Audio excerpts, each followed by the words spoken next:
Welcome back to Animal Crossing New Horizons. I'm dear darling, as you will see what's going on a lovely island of Fawnhollow today, where, if you can tell from the title, we're going to be talking about Beacon Pines, because I have finished playing Beacon Pines in its entirety, 100%ed. If you're new to, this channel or whatever, if you stumbled here on accident, this is just a video diary. I'm not recreating anything in Beacon Pines and Animal Crossing.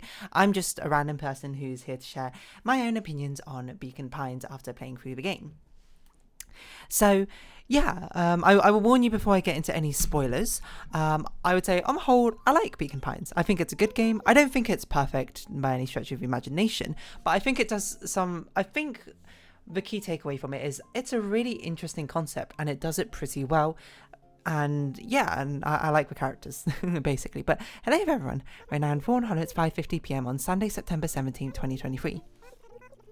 So yeah, that's kind of like my overarching thoughts on Beacon Pine, where basically Beacon Pines, I guess we're getting into mild spoilers now. So, if you know literally nothing about the plot and you want to play the game, then you would click away now. But the general idea, I suppose, of Beacon Pines is it's kind of like a branching narrative. It's sort of like a choose your own adventure asterisk. It's not really, I suppose, where you take on I'm not really sure if you're the narrator of the story. You're kind of like the reader of the story, and the narrator is also another person, and you are controlling, I suppose, the characters in the story. We're probably just going to sit down and talk here. This is going to be just a talking episode rather than an interactive things episode. Actually, no, let's get on Nook Mile Street going. Where we follow our protagonist, Luca Van Horn, and his misadventures, I suppose, within the town of Beacon Pines. And, it's all with animated anthropomorphic animals. I feel like it's amusingly not the first game, which is about an anthropomorphic animal in a small town and the misadventures with slight horror elements which come up from that. Night in the Woods immediately comes to mind, and Night in the Woods is one of my favourite games. Beacon Pines, I think, is a great game through mainly its creative use of narrative storytelling. Not narrative structure, I should say. I was going to say medium, but that's not right. It's very much its structure is very unique.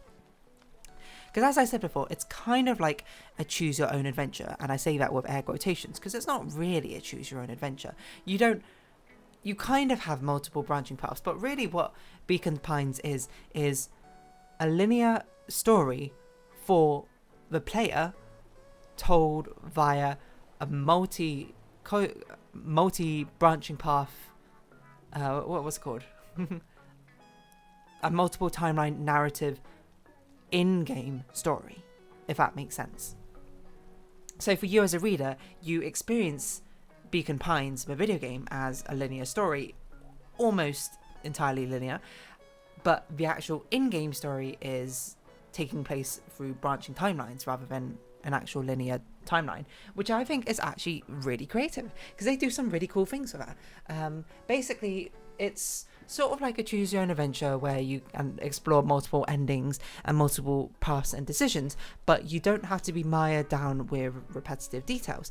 They have this concept of turning points where you choose a crucial moment and where you make a choice which will create a divergence, is that right word, in the timeline, where it will cause a branch of effect depending on what you choose. And it's basically the way they tell the story allows you to explore all these different paths without being mired down with repeated details. You don't have to be reintroduced to every single character again. The game, because it's linear from the player's perspective, can assume knowledge. For example, we're getting now into bigger, medium-sized spoilers, I suppose now. There's a character called Beck, the cat character you meet in the game. You meet her through one timeline, and then you do all the stuff through that timeline. It eventually turns to a dead end, and then you need to go back and go through a different timeline. But they don't need to reintroduce Beck to you again through the same sort of things. The developers know that you already know Beck and all her development from the other timeline. You can just go straight into skipping that part out. You can have you can just sort of meet Beck in that timeline and it's all good, and they just sort of like have natural synergy together. It's basically, it uses the dramatic irony of what the reader knows versus what the player the characters know versus what the player knows pretty well, and it uses it to get rid of some annoying parts of, like, there's multiple timeline, multiple choices games, which often, you know, have these sort of things, you know. I'm thinking about, you know, like Telltale game series or other games where you have like branching paths. If you want to explore the other paths, you had to play through the game again over and over again, but then you had to play these same moments over and over and over again, and that's quite boring. Beacon Pines allows you to jump to these crucial moments, and it expects you to jump to these crucial moments and knows that you are it's specifically designed to know that you will jump to this crucial moment at this point, to allow you to basically write out a linear story and not have to constantly repeat itself, which I think is very, very clever. It's a very, very interesting way of telling a story, which I don't think I've ever seen before. I will say it has its deficits, where by the end of a story, if you look at the ending kind of feels a bit weird, because it feels fulfilling from a player standpoint, but from a character standpoint it feels incredibly stilted and strange, as some characters basically in this timeline never get their development. Going on to really big spoilers now, so click away if you don't want massive spoilers of this game. A character of Iggy, he has a fantastic storyline in a branching path which ends up going to a bad ending, where he basically sacrifices his life to stop this corrupt company, and he gets his like whole redemption arc. He goes through like all this emotional ups and downs, but all of that is basically redacted. It's basically retconned, because the true ending, the golden ending I suppose, does not go down that path at all. That path cannot happen. They are mutually exclusive, which means that in the golden ending, I suppose, he gets no development. And it's weird, because that means when you go and finish the golden ending, it feels unsatisfying for, like, for example, for a character of Iggy, because he's basically done nothing. He's just been like a troublemaker. He's a bully through and through, I suppose, in that ending. But it's fulfilling from a player perspective, because you got to see him develop, you got to see him go through the ups and downs and have an actual character arc and redemption arc, to have a really cool ending, his own personal ending in a different timeline. And that's kind of like a downside of this style of narrative structure. I think it's very, very cool and creative from a player perspective, but from an in-game character's perspective, it feels a bit stilted. It feels a bit weird. And actually, the golden ending, if you think about it, feels really like quite fast-paced, because it doesn't have it's like 1/6 of a length, I suppose, of the entire story that you played out from a player perspective. So that's a deficit. They're not huge deficits to say, because I think it's kind of like mired in it's kind of tied quite uniquely to the style of a narrative structure in the first place. It's you can't really separate them. I don't think there's a nice way to get rid of that problem, except for if you somehow weave in, like, the only thing I think would work is if things from other timelines carried over in the actual narrative of the game itself, but even then I feel like that would probably lead to a whole other host of issues. Mechanically, this game does not have that much going on. I think it's got its charm system, which it uses to block off other branching paths until later, until you actually need them, until you actually discover them. I will say I did expect maybe a little bit more from the charms, from branching paths. I fully expected that towards the end of the game we would have to go back very far into the beginning of the story with a new charm that we've got, and now with all the combined knowledge we have from the different paths, be able to choose the right decision at every single turn to get to the golden ending, which didn't really happen. It's sort of, you know, you do a bit of backtracking here and there, but you don't do a huge amount, which I guess is also good, because it gets very confusing keeping track of, I think, the story throughout the multiple branching narratives. It's like hard to remember, like, oh, what happened to this character in this story? Like, do I even know this character, or does Luca know this character yet? Etc, etc. And it goes sort of back and forth, especially with the jumping around. You don't do a huge amount of jumping around, but if there was any more jumping around, I think it would be insanely confusing. So I think that's a fair sacrifice. I think its art style is fantastic. It looks exactly like a storybook. You know, the characters' designs I think are incredibly charming. You might be like, who's your favorite design? It's Dawn. She's super cute and adorable. She's like a newsy, a bat, super cute outfit, and I love her design. Who's your favorite character overall? That's a good question. I don't know who my favorite character is overall. It might be Luca or it might be Beck. It's hard to say, but Luca got like the most screen time, so it's really hard for me not to say him, because he got a huge amount of development compared to everyone else. But I think all the characters are quite charmingly well written, as it seems to be the case with a lot of these sort of ensemble cast games is that these characters are interesting. They have distinct personalities. You can see how the personalities interact with each other. Obviously, the focus is on Luca, Rollo, and Beck, and basically how the sort of trio interacts with each other mainly. But you know, it's fun, I suppose, to watch and see how they interact with the NPC. But very much, I'd say the focus is primarily on Luca as a character, but the characters in general are very interesting. The story itself, I think it's a pretty decent mystery story. I think it doesn't close all of its threads as nicely as I would like, mainly because I don't really know how to put it, because I definitely should have done this like review quote like maybe when I actually finished the story, rather than here I am like 2 weeks later on after I recorded the epilogue episode, which has essentially very little content whatsoever. But yeah, it's, how should I say, the central parts of its mystery, I think, are cool as a result. It's like nice to see, you know, the characters who lead you down one thought process, and when you go through a different timeline, you see a different side of them completely, and that adds to your understanding as you go back through timelines. Like Nuncreed, I think, is a really good example of, like, you know, you're really suspicious of him, or you're not suspicious of him, and then you're really suspicious of him, and then you're not suspicious of him, and then you're like, something's going on here, and then you figure out eventually as it's going on where things aren't so clear cut. I think Grandma as well is like an incredibly cool character, where she gets the most out of, because you don't really interact with your grandma too much, but you get the most out of seeing her other interactions through other timelines, and then adding on to that sort of like dramatic irony of what's going on. Solomon is also another really good one, where it's like major spoilers right at the end of the story. I feel like it doesn't really resolve all its plot points that well. I feel like it doesn't even resolve its main plot points amazingly. Like, it feels a bit weird, the ending. Solomon, no, his name's not Solomon. What's it? Sharper Valentine, that's it.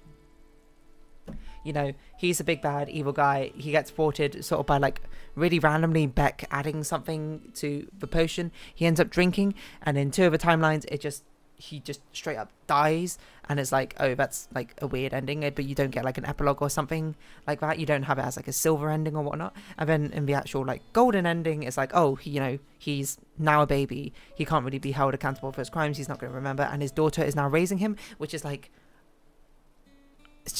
people are sort of like strangely okay with it, I suppose. Things are very much sort of resolved back to normal, but Rollo is still like an adult despite being like a kid in an adult's body, which is weird.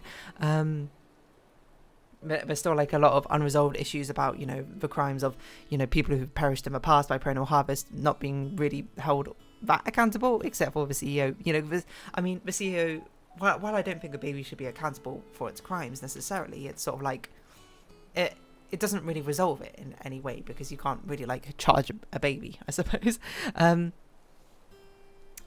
So it just kind of is a bit weird, but it does have some nice cyclical storytelling with the characters, like Luca, I suppose, you know, being able to finally get his own closure, I think is nice in its own right. Oh yeah, also it's like his mum is still his grandma, despite not actually being his grandma, but still like they don't like reverse it or anything, and then decide to destroy it. Like the source also still exists. They still have like the replica down, and I don't really know what's going on with like any of that. So it's sort of like the stories don't quite get resolved properly, is what I would say. They feel a bit stiltedly resolved, and the ending thus feels a little bit like, for, I don't know if it's a game which I would say it has mystery as its core genre, but I think it's an important part of the genre makeup of Beacon Pines, but it does feel a bit stilted, I suppose, towards the end, is my only criticism. It's not enough for me to be like it ruined the experience for me, but it's enough for me to be like, it's a bit weird, but you know, it was still an enjoyable ride nonetheless. What else can I say?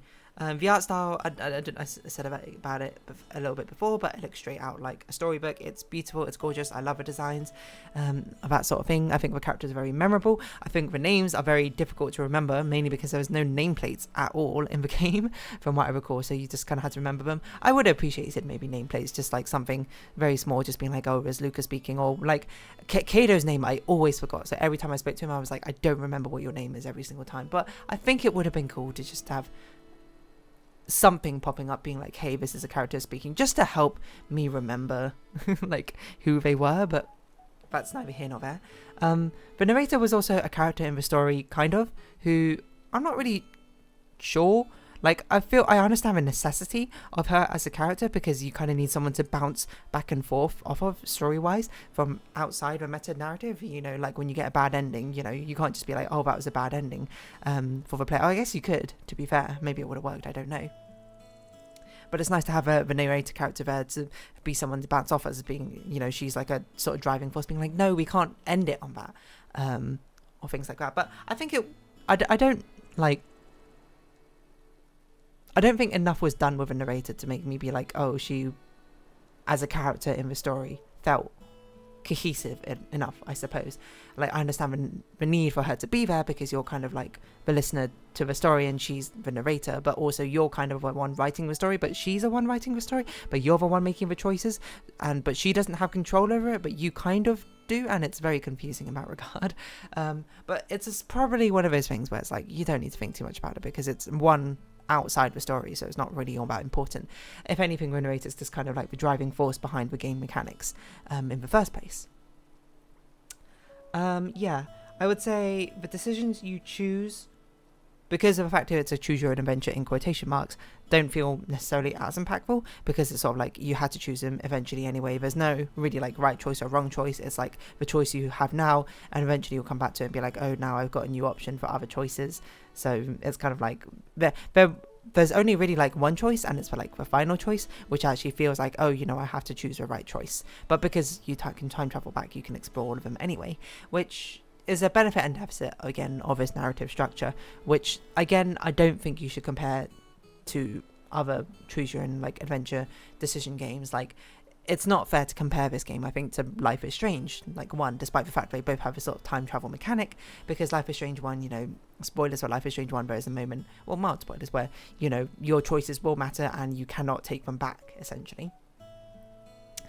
Yeah, so that does, the consequences, I feel like, do not feel impactful in Beacon Pines, because you don't really feel like you have control necessarily over the choices. It, as I say, it's a linear story from a player's perspective, so you're just sort of like following on from a ride, just going through the motions. But the story itself is fun and engaging. Like, the dialogue is really like fun in the game, I would say. It's charming to see the characters. The characters are expressed very well, I think, through their dialogue.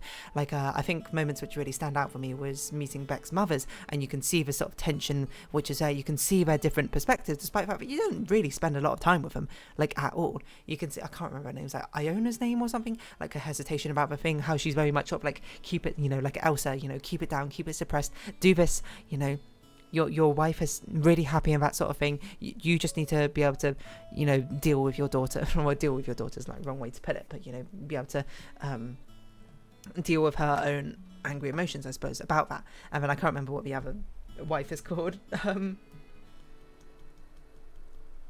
My mind is saying Nancy. It's not Nancy. I think it's like Nellie or something like that, where she's just like, she's trying to like do this, I suppose, also for a family, but also she sees this as like a fantastic career opportunity. She's very much someone driven by the idea of like this experimentation and the curiosity, I suppose, of it in the first place. But yeah, I feel like, yeah, some mysteries don't really get resolved, like the one like with Luca's father or the scientist or whatever, just sort of just like the previous scientist, kind of like I would like to have seen more from that. I guess probably is like, I would like to have seen more, but I understand that more in a game like this adds a ridiculous amount to the scope.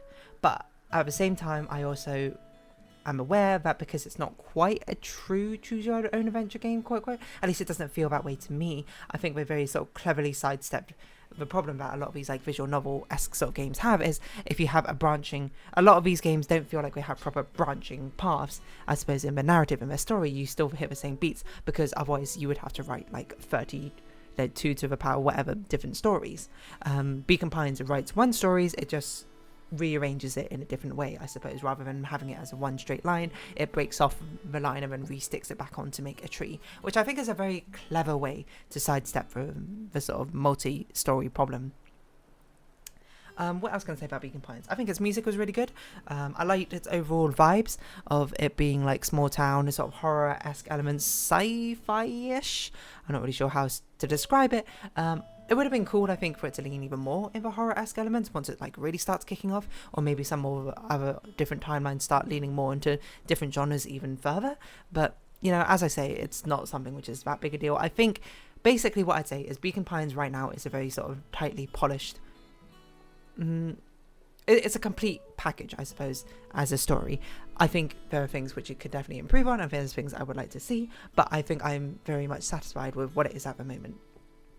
And it's a fun game. If you like story-based games, I think it's definitely worth playing, because for basically its creative narrative structure alone, I think it's very cool. But if you don't like story-based games, there's not really much in Beacon Pines for you, which is completely fair, because by its nature, it's kind of like a visual novel. What else to say about it?